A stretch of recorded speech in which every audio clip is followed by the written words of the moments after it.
Parole de Dieu quotidienne. Nombreuses sont les nuits sans sommeil que Dieu a endurées pour le bien de l'œuvre de l'humanité. De très haut au plus bas, il est descendu dans l'enfer, dans lequel l'homme vit pour passer ses jours avec l'homme, ne s'est jamais plaint de la pauvreté de l'homme, ne lui a jamais reproché sa désobéissance, mais endure la plus grande humiliation tout en continuant personnellement son œuvre. Comment Dieu pourrait-il appartenir à l'enfer ? Comment pourrait-il passer sa vie en enfer ? Mais pour le bien de l'humanité tout entière, pour que toute l'humanité puisse trouver le repos plus tôt, il a enduré l'humiliation et souffert l'injustice en venant sur terre et entrant personnellement dans l'enfer et le séjour des morts, dans l'antre du tigre pour sauver l'homme. Comment l'homme est-il qualifié pour s'opposer à Dieu ? Quelle raison a-t-il pour se plaindre de Dieu une fois de plus ? Comment peut-il avoir le culot de regarder Dieu à nouveau ? Dieu du ciel est venu sur cette terre de souillure et de vices et n'a jamais présenté ses griefs ni ne s'est plaint de l'homme, mais au contraire accepte en silence les ravages et l'oppression de l'homme. Il ne s'est jamais vengé des exigences déraisonnables de l'homme, n'a jamais fait de demande excessive à l'homme et n'a jamais fait de demande déraisonnable à l'homme. Il fait tout simplement tous les travaux requis par l'homme sans se plaindre. Enseigner, éclairer, reprocher, raffiner des mots, rappeler, exhorter, consoler, juger et révéler. Laquelle de ces étapes n'a pas été en faveur de la vie de l'homme ? Bien qu'il ait supprimé les perspectives et le destin de l'homme, laquelle des étapes réalisées par Dieu n'a pas été pour le destin de l'homme ? Laquelle n'a pas été en faveur de la survie de l'homme ? Laquelle d'entre elles n'a pas été en faveur de la libération de l'homme, de la souffrance et de l'oppression des forces de ténèbres, aussi noires que la nuit ? Laquelle n'est pas en faveur de l'homme ? Qui peut comprendre le cœur de Dieu, qui est comme le cœur d'une mère aimante ? Qui peut comprendre le cœur ardent de Dieu ? Le cœur passionné de Dieu et ses attentes ardentes ont été remboursées avec des cœurs froids et calleux, avec des yeux indifférents, avec les réprimandes et les insultes répétées de l'homme, avec des remarques acerbes, avec le sarcasme et le rabaissement. Ils ont été remboursés avec le ridicule de l'homme, son piétinement et son rejet, avec son incompréhension, son gémissement, son éloignement et son évitement, avec la tromperie, les attaques et l'amertume.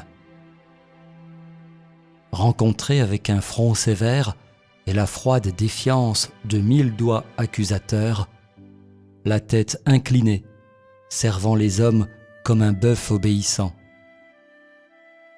Pendant un si grand nombre de soleils et de lunes, tellement de fois il a contemplé les étoiles, tellement de fois il est parti à l'aube et est revenu au crépuscule, il s'est tourné et retourné, endurant une agonie 1 millier de fois plus grande que la douleur du départ de son père, endurant les attaques et la rupture de l'homme, le traitement et l'émondage de l'homme. L'humilité et la vie cachée de Dieu ont été remboursées avec le préjugé de l'homme, avec les perspectives et le traitement injuste de l'homme et son anonymat. Sa patience et sa tolérance ont été remboursées avec le regard cupide de l'homme. L'homme tente d'écraser Dieu à mort, sans componction, qui tente de piétiner Dieu au sol. L'attitude de l'homme dans son traitement de Dieu est celle d'une intelligence rare. Et Dieu, qui est victime d'intimidation et est dédaigné par l'homme, est écrasé à plat sous les pieds de dizaines de milliers de personnes, alors que l'homme lui-même se lève hautement, comme s'il était le roi du château, comme s'il voulait s'accaparer le pouvoir absolu, recevoir la cour derrière un écran pour nommer Dieu le consciencieux et respectueux, directeur dans les coulisses, qui n'est pas autorisé à résister ou à causer des ennuis. Dieu doit jouer le rôle du dernier empereur. Il doit être une marionnette, privé de toute liberté. Les actes de l'homme sont inexprimables. Alors, comment est-il qualifié pour exiger ceci ou cela de Dieu? Comment est-il qualifié pour offrir des suggestions à Dieu? Comment est-il qualifié pour exiger que Dieu sympathise avec ses faiblesses? Comment est-il digne de recevoir la miséricorde de Dieu? Comment est-il digne de recevoir la magnanimité de Dieu encore et encore?